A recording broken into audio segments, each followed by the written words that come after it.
Hey everybody, this is Crystal Carver, and this is my final oral exam presentation for our Multicultural Gifted and Talented Education class.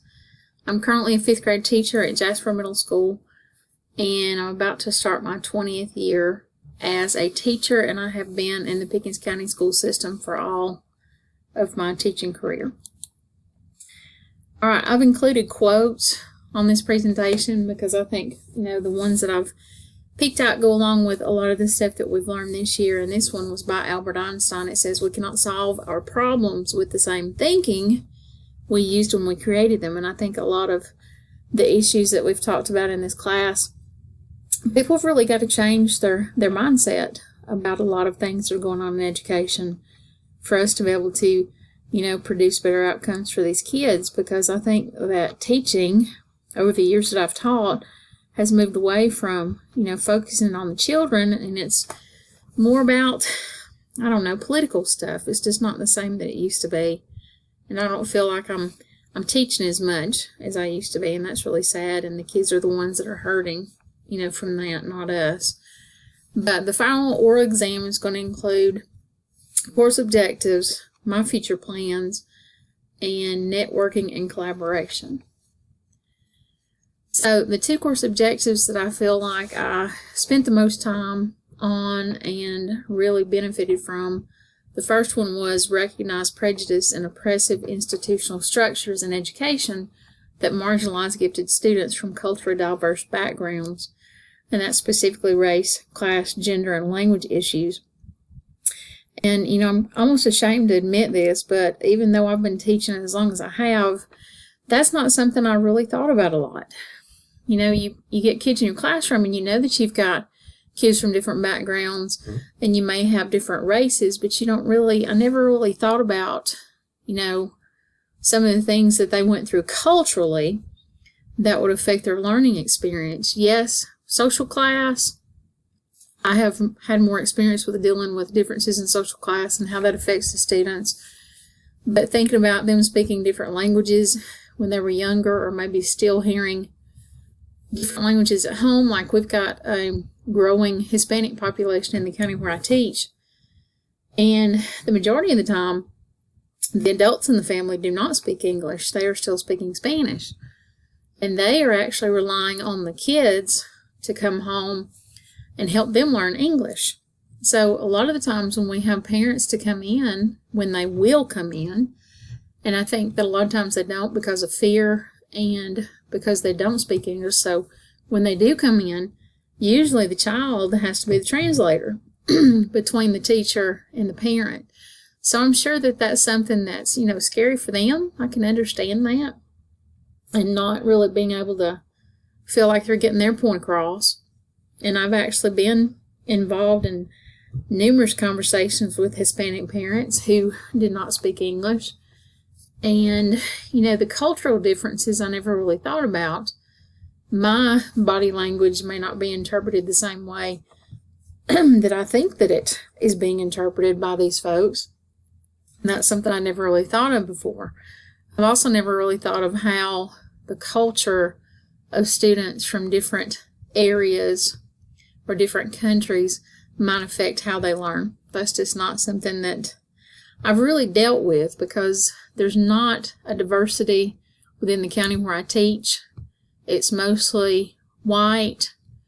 There are some biracial children that attend our schools. There are some black children.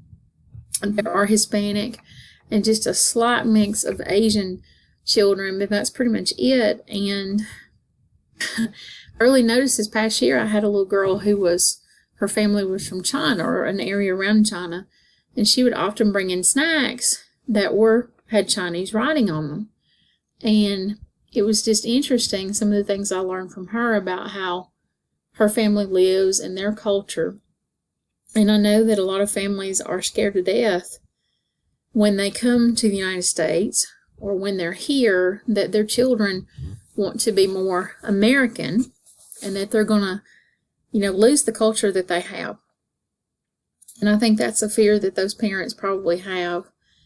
And hopefully, from the things I've learned from this course, I'll do a better job at recognizing these different things in different races of children and different languages that they speak, and hopefully do a better job in the future. And the second course objective was evaluate personal beliefs and professional experience related to multicultural gifted education issues. One of the articles that we read that really, had an impact on me was by Howard, the white man dancing.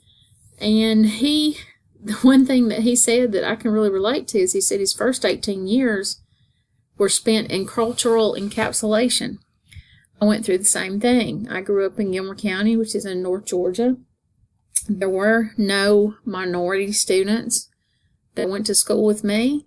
From my recollection, it's been a while since I was in school, there were no black children, and I didn't really socialize with any minorities because there weren't any minorities to socialize with.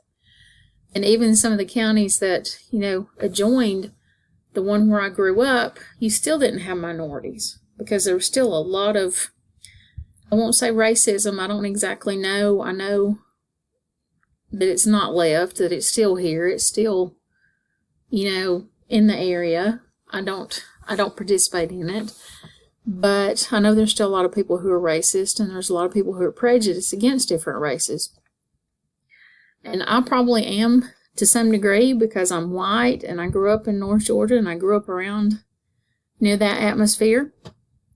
I'm not intentionally that way.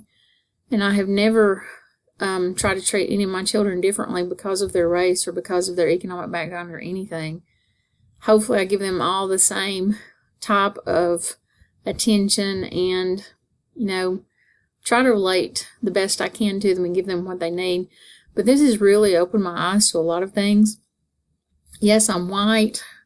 I'm 51. I'm not probably not going to be able to change who I am, but I can definitely change the way I think about some things.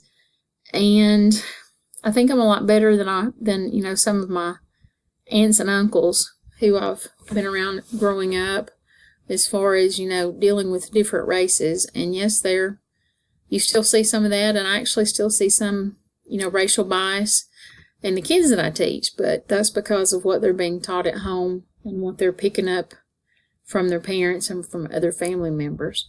So Howard also talked about when he was going to Yale, he worked in an area called The Hill with young black men. I think it was at the YMCA, where he basically, was like a big brother to them, and he tried to keep them from, getting in trouble. And I don't really know if they had gangs back during that time when he was doing this, but, just to keep them on the straight and narrow.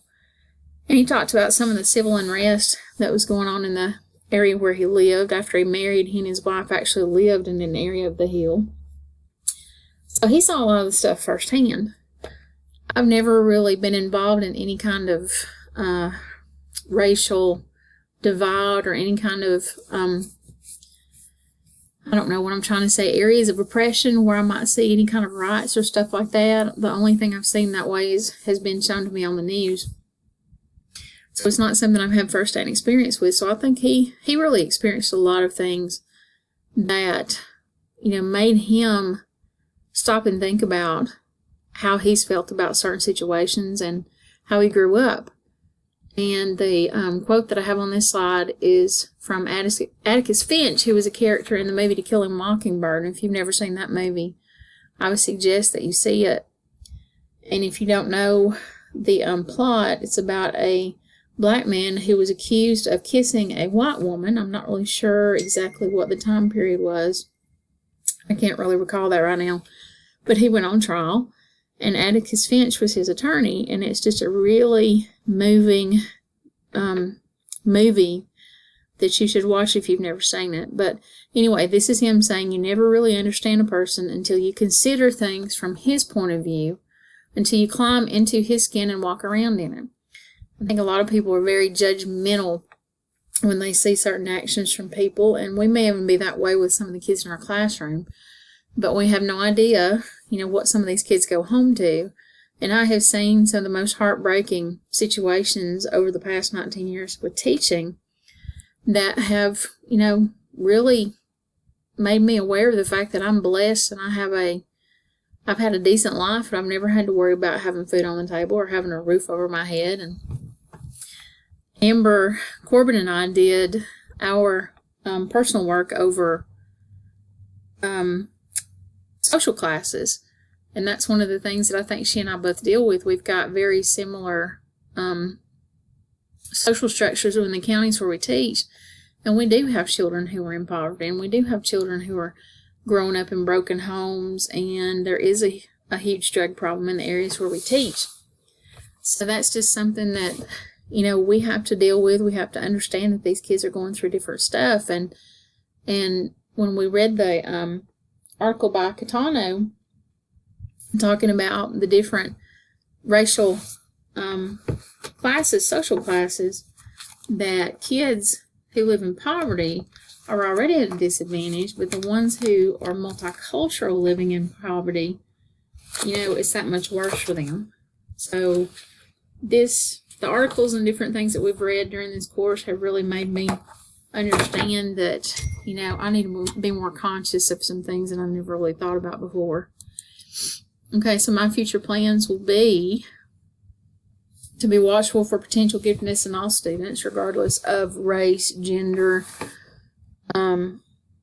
coming from different countries, different areas, their nationality, what language they speak, anything. Just, you know, be aware that that giftedness is not does not come from in a cookie cutter mold. Not every gifted child fits a certain criteria or a certain idea of what we think giftedness is.